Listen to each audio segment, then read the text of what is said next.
हर fail होने वाले के पास एक ऑप्शन होता है अपने फेलियर को टेम्पररी करके आगे निकल जाने का।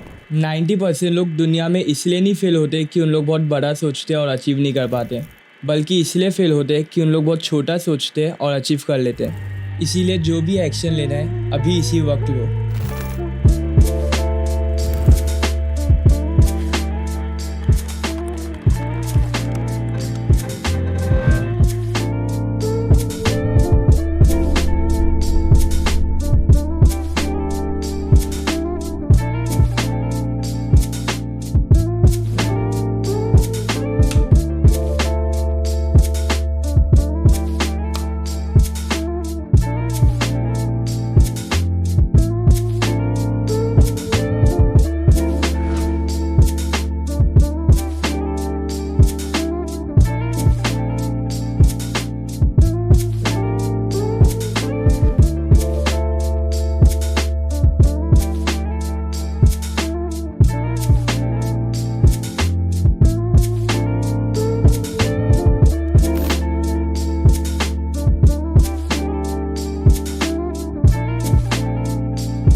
मेरा नाम अयान अंसारी है।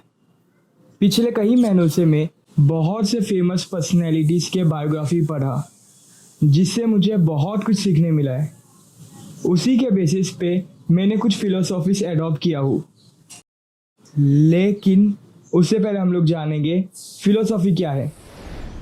फिलोसॉफी का मतलब होता है the study of belief and ideas about the meaning of life. इसका हिंदी में मतलब होता है उस सोच की पढ़ाई जिससे आपको जीवन का मतलब समझे। लाइफ पे बहुत सी फिलोसॉफीज है। आज हम लोग सक्सेसफुल होने की 3 इम्पॉर्टेंट फिलोसॉफीज जानेंगे। Philosophy 1.0 quick action.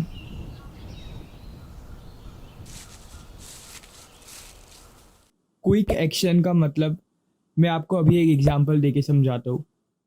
बुक और पेन हमेशा मैं अपने पॉकेट में रखता हूँ, और जब भी मुझे कोई आइडिया मिलता है किसी टॉपिक पर तो मैं सबसे पहले अपने ये बुक में लिखता हूँ। अभी मैं एक टॉपिक पर वीडियो बनाने की सोच रहा हूँ, जिसमें कि मैं लोगों को बताऊँ इम्प्रूवमेंट कैसे लाना है।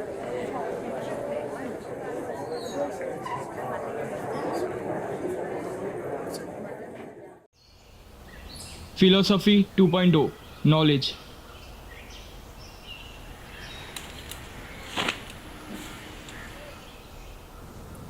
Information, understanding and skills that you have gained through learning or experience. Knowledge 2 type के होते हैं। एक जो आपने पढ़ के लिए हो उसे कहेंगे थियोरेटिकल नॉलेज, और एक जो आप अपने एक्सपीरियंस से सीखे हो उसे कहेंगे प्रैक्टिकल नॉलेज। प्रैक्टिकल नॉलेज और थियोरेटिकल नॉलेज दोनों अलग है। जैसे मेरे फर्स्ट वीडियो में एडिटिंग बहुत बेसिक था, फिर मैंने सोचा कि मुझे अपना कंटेंट इम्प्रूव करना है, इसीलिए मैंने एडिटिंग और वीडियोग्राफी में नॉलेज लिया। जैसे जैसे मैं नॉलेज लूँगा वैसे वैसे मेरा कंटेंट इम्प्रूव होता जाएगा। जिस दिन मैं नॉलेज लेना बंद कर दूँगा उस दिन से मेरा एडिटिंग और वीडियोग्राफी में इम्प्रूवमेंट होना बंद हो जाएगा। इसीलिए अब मेरा प्लान है कि मैं बुक्स रीड करना स्टार्ट करूँ।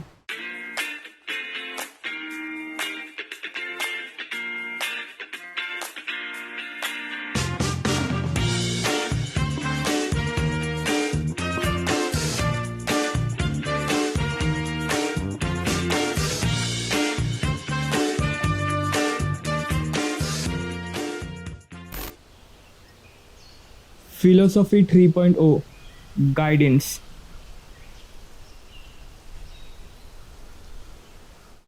थॉमस एल्वा एडिसन एक सदी के बहुत बड़े वैज्ञानिक थे। इन्होंने अपने जीवन में बहुत से आविष्कार किए हैं, जैसे बल्ब, इलेक्ट्रिक मशीन, ग्रामोफोन, भाप से चलने वाली गाड़ी को बिजली से चलाया। हो सकता है ये सब बात आपको पहले से ही मालूम होगी, लेकिन इतनी सारी आविष्कार करना ये तो इनके जीवन का बस एक पहलू है, और आज मैं आपको इनके जीवन के दूसरे पहलू से रूबरू करवाऊंगा। 11 फरवरी 1847 को थॉमस एडिसन का जन्म हुआ। थोड़े बड़े होते ही उनका एडमिशन स्कूल में करवा दिया गया। कुछ दिन बाद से ही उनके स्कूल से बहुत कंप्लेन आने लगी, क्योंकि वो स्कूल में बहुत सवाल पूछते रहे, जिसके वजह से टीचर लोग उन्हें मेंटली वीक समझने लगे।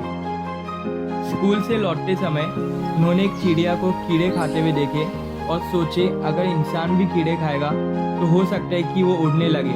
बस ये आना था दिमाग में कि वो अगले दिन स्कूल जाने से पहले अपने गार्डन पे गए और वहाँ पे जाके बहुत सारे कीड़े अपने लंच में मिलाए और वो लंच जाके अपने दोस्त को खिलाए, जिसके वजह से उनका दोस्त बहुत बीमार हो गया और सब उन्हें पागल समझने लगे। एक समय की बात है, स्कूल से एडिसन वापस आए और अपनी माँ को एक खत दिए और कहे कि ये टीचर ने आपके लिए भेजी है। माँ ने जब खत पढ़ा तो उनकी आँख में आंसू आ गया और वो एडिसन को देखते हुए कही कि ये खत में लिखा हुआ है कि तुम बहुत इंटेलिजेंट हो और तुम बहुत बड़े जीनियस बनोगे, इसीलिए अब से मैं ही तुम्हारी टीचर हूँ, तुम्हें स्कूल जाने की कोई ज़रूरत नहीं है। तब से उनकी माँ ने उनको पढ़ाया और उनको रिसर्च करना सिखाया।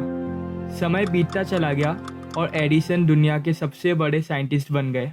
एक दिन जब वो अपने पुराने घर वापस गए, वहाँ पे उन्हें वही खत मिला जो कि बचपन में उनकी माँ ने सुनाई थी।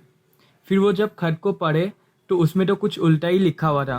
आपका बेटा मेंटली वीक है और ये कभी पढ़ लिख नहीं पाएगा, इसीलिए इसे स्कूल ना भेजे। ये पढ़ते ही एडिसन रोने लगे और अपने डायरी में लिखे, एक महान माँ ने अपने मेंटली वीक बच्चे को सदी का सबसे बड़ा साइंटिस्ट बना दिया।